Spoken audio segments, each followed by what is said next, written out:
It's versus time! The Honda Civic Si versus the Chevy Cobalt SS. But before we drop that hammer, there are a few format changes you should probably know about.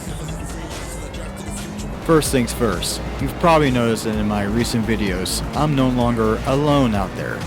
And since EA shut down the online services, I've had to rely on hard AI to fill the grid. I do this for two reasons. A, the footage is way more interesting. B, the cars make much more sense when they're trying to fight for space. Plus, you get to watch me deal with the absolute circus as AI racecraft. Cue the footage of whatever this is happening on the track. Next up, I'm also switching all testing to race mode instead of time attack, because race mode gives me the following. Flexible lap counts. I no longer have to bust out as many laps as I can in 5 minutes. No annoying timeout beeps. This sound you hear happens when the timer runs out in time attack. It messes with the audio and honestly I don't really like it. And finally, a full grid of 15 hard AI keep me honest. It's more dynamic, it's more chaotic, and honestly, more fun to watch. And finally, I'm nearing the end of my Silverstone national testing, with 56 cars ranked so far, and I think actually that number is closer to 58. So far I've got 12 videos in the pipeline, and 13 once I've recorded my Cayman S, and that car surprised me, in a good way. And yes, I have a very special versus coming up, the Cayman S versus the GT3 RS, at a very special track. You should know it when you see it. So once Silverstone National wraps up, we move on.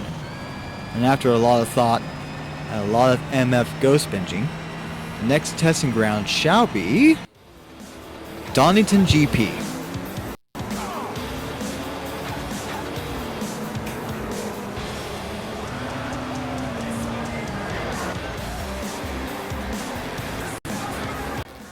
Any new car I haven't tested yet will still get the full Silverstone National treatment. I may not make a full video out of it, but any new videos will be done in Donington GP. And cars that I have already run but improved, they'll still show up in shorts. So with that, let's get into the video.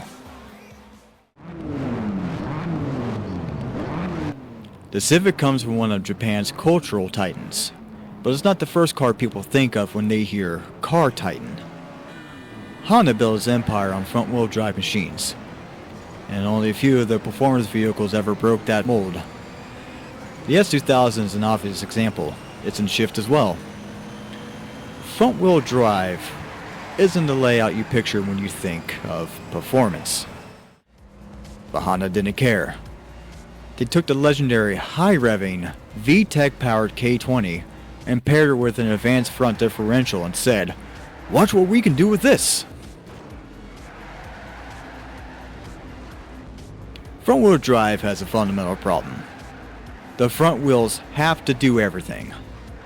They have to brake, turn, accelerate, and all within a limited grip circle. And Honda's solution? A differential that works overtime just to keep the car rotating instead of plowing. Applying too much throttle can cause the front wheels to start steering the car for you. It's not dramatic in shift, but in real life it's a rite of passage for FF performance cars. The time for VTEC in 20 seconds. You probably know VTEC, but here's a quick version. 2 cam profiles or pressure locks locking together at high RPM. The valves open more air plus more fuel equals more power. It's Honda's way of giving you a turbo-like hit without the turbo. So, how does this stack up against the Cobalt? Let's talk about our American contender.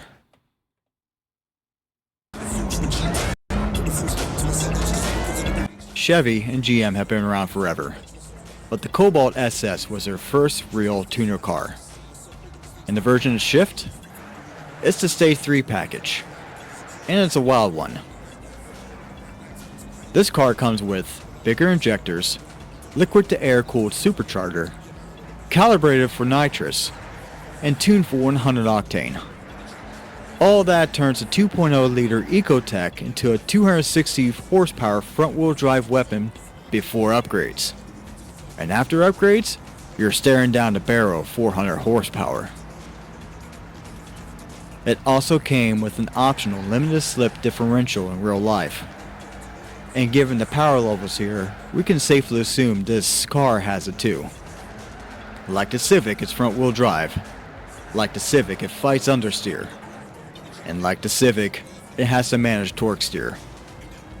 These cars weigh about the same. They share the same basic platform. They use similar tech to solve the problems.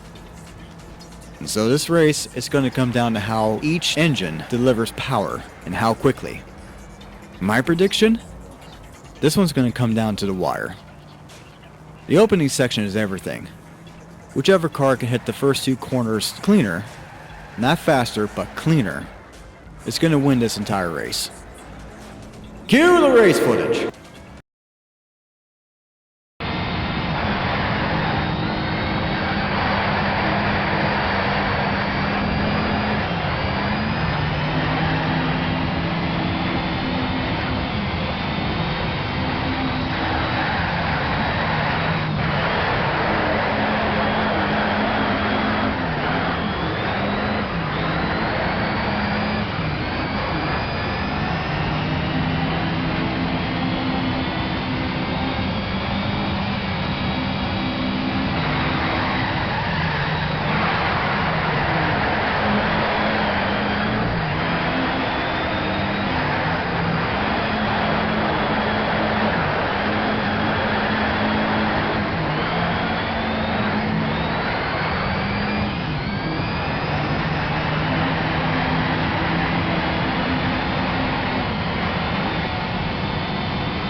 Oh, okay, that was close.